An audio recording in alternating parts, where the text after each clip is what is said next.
Welcome to the April meeting of NEWRA. I am NEWRA McGee, the president. I have a few announcements and then I'll introduce everyone else. We are being videotaped as usual by Matt Conti of NorthEndWaterfront.com. Ever faithful. Do we have any other members of the press here tonight? Oh, thank you. And who are you? Jean Brady. Hi, Jean. And I know for public officials and their representatives, we have Bill Lanza from the Office of Basic Services. And I'm happy to introduce Michael Benetti, who is the new North End liaison for Councilor Lydia Edwards.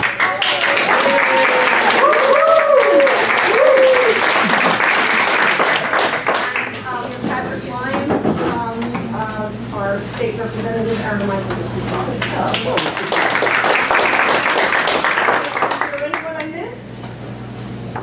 I guess. Well, that's when we're done with our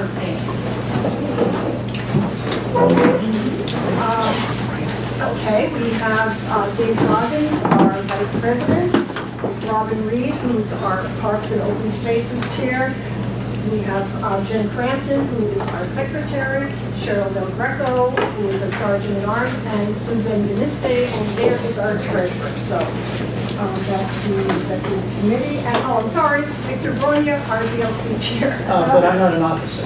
Well, no term limits. You're exactly. There's a method to our madness. So.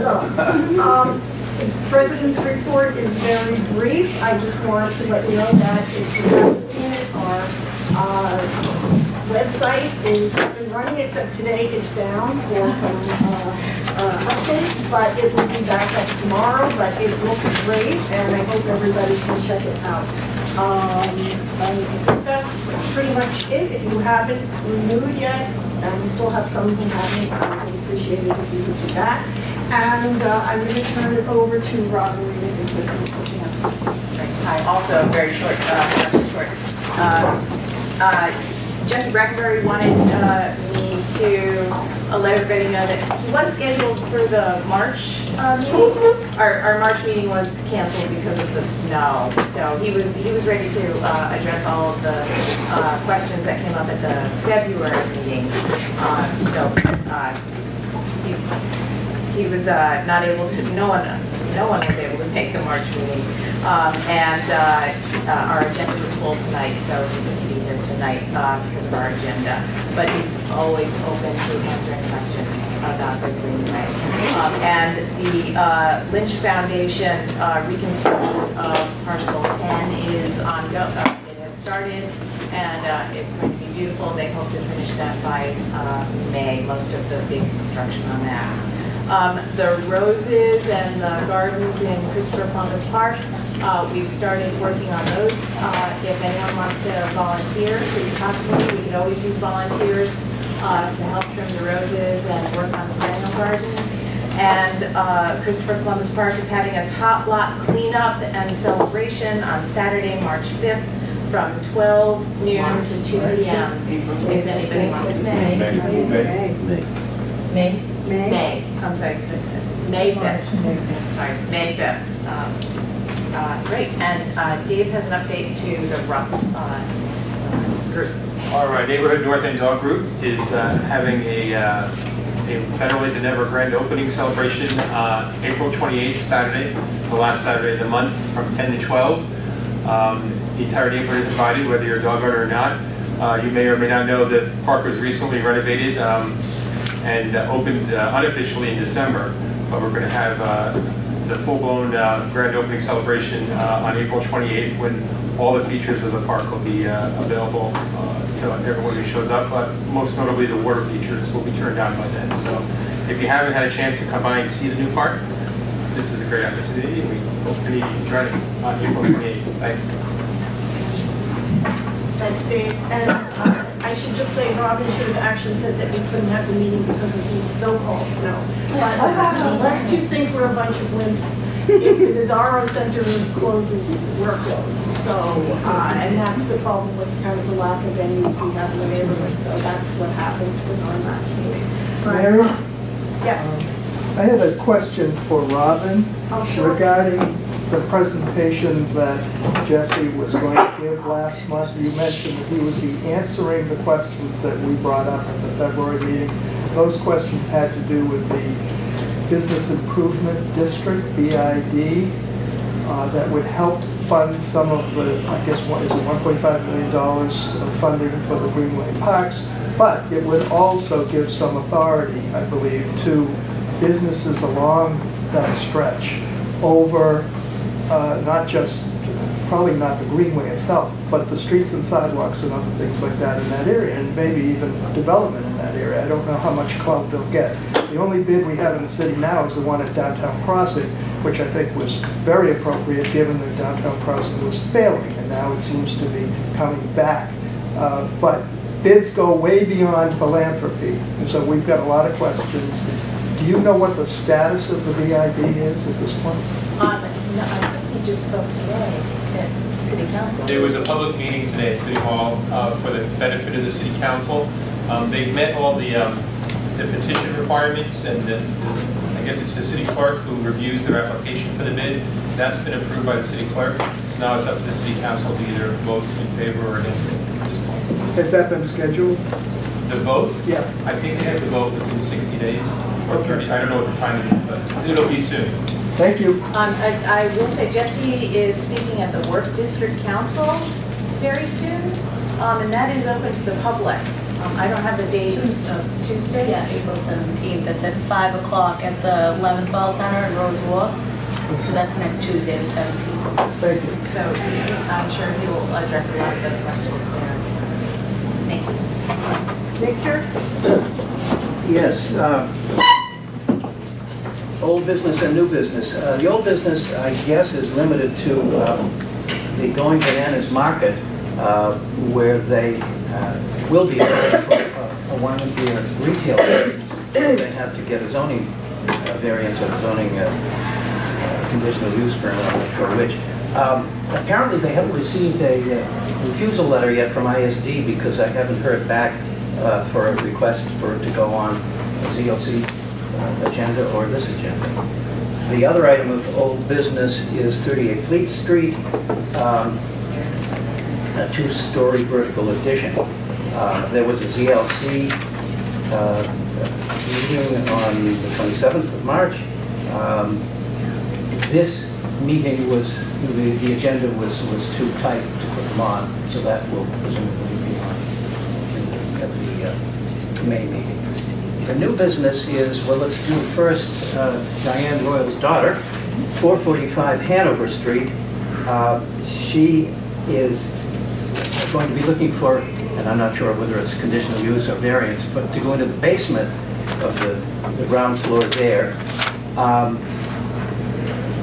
I thought it was to be a restaurant, but let me read what she says. My business is not a restaurant. It's an event space for events such as baby and bridal showers, corporate cocktail parties, and some possible dinners. I'm also doing children's cooking lessons, all private and only open a few days a week. So when she gets a refusal letter, that will be on the ZLC. I think she did agenda. get it. She did get it? Oh, okay. Has she sent it to me? I'll have to do that. Okay. Next is 6 Hull Street, which will be on this coming ZLC meeting, which is the Tuesday the 24th. That is a change of occupancy from 4 residential units to 5, simply to legalize existing condition, no work to be done. And the final one, which will be on the April 24th ZLC meeting, is 97 Salem Street, which is a major project. It is to erect 5 stories on the existing 1 story at 97 Salem. Maria Lanza told me that that is the Antico Forno building. Yes. So that, I imagine, will be of great interest to the community. And that is the ZLC report. Thanks, Victor. Maria Lanza has a few announcements she wants to make. Hi everyone, Maria Lanza, Mayor's Office of Neighborhood Services. Just a couple of announcements from City Hall. First and foremost, yesterday the mayor announced the proposed Imagine Boston capital budget improvements for the city. So a couple of highlights citywide would be preparing for climate change, which is pertinent to this meeting, obviously, in this neighborhood, by developing more detailed climate plans, implementing early action items as recommended in the Climate Ready Boston Plan. And then investments specific to our neighborhood include $2.8 million that will be allocated to the Paul Revere Mall, which will start construction this spring, so something to look forward to over in the Prado. The final phase of construction for the $34 million investment into the Elliott School Building at 585 Commercial Street, which is obviously very important to our neighborhood, as well as $3 million investment into the design of the new North End Community Center. So if you were paying attention last budget season, there was $100,000 in fiscal year 17 put aside for a study on if we could have a new community center, where this location would be, what would be the uses of it. This has now been implemented into the capital plan this year for fiscal year 19, so this $3 million of investment will be introduced for the design of the new community center and where it shall be. So that's some exciting news. Have they come up with the location yet? So the study isn't complete yet. They actually, public facilities will be coming back to the neighborhood shortly, probably later this spring, with the sites that they've narrowed down for selection, and then they'll ultimately make a selection on where it's going to be. So that's some exciting news from the budget. And just a couple of other things, some citywide initiatives that we're doing. Love Your Block, formerly known as Boston Shine Spring Cleanup. That's on Saturday, May 5th. It's going to start at 9 a.m. Prado like usual. So please don't forget to register, because that makes my life easier, because I get to pick how many tools and how many t-shirts and other resources that we'll need for that day. So you can register by going to boston.gov/loveyourblock. And also this Sunday is One Boston Day. So One Boston Day in the city of Boston started 4 years ago after the 2013 Boston Marathon. And we basically encourage random acts of kindness and doing goodwill for the day. So if you participate, please feel free to share on social media with the hashtag OneBostonDay, or go to onebostonday.org. They have some good ideas on how you can get involved. And lastly, some citywide events and meetings for the rest of the month. So this Monday is the 243rd Annual Patriots Day Parade. So that'll kick off at City Hall Plaza at 9 a.m. and end at the Prado with the mayor handing over the scrolls to Paul Revere on his horse. So definitely always a nice fun parade, the ancient and honorable. The route starts at City Hall Plaza, ends up on Tremont Street downtown, Washington Street, and then Congress right down to Hanover. And then lastly, next Thursday, right here in this room at 6:30, Mass DOT will be holding the North Washington Street Bridge meeting. So this meeting is very important. Obviously, the construction is going to have a lot of impacts to our neighborhood. So if you can come out, that's next Thursday, April 19th at 6:30 here at the Nazara Center. The construction team will be there, and they'll be going through a timeline on what to expect when construction starts later this summer. Thank you. Thank you, Marie. That five-story building is not top of Antigua Guano. It's next door to Antigua Guano. It's not Antigua Guano building. It's where the Boston Bean Company, Not where the coffee shop is. right. It's on top of it. Thank you.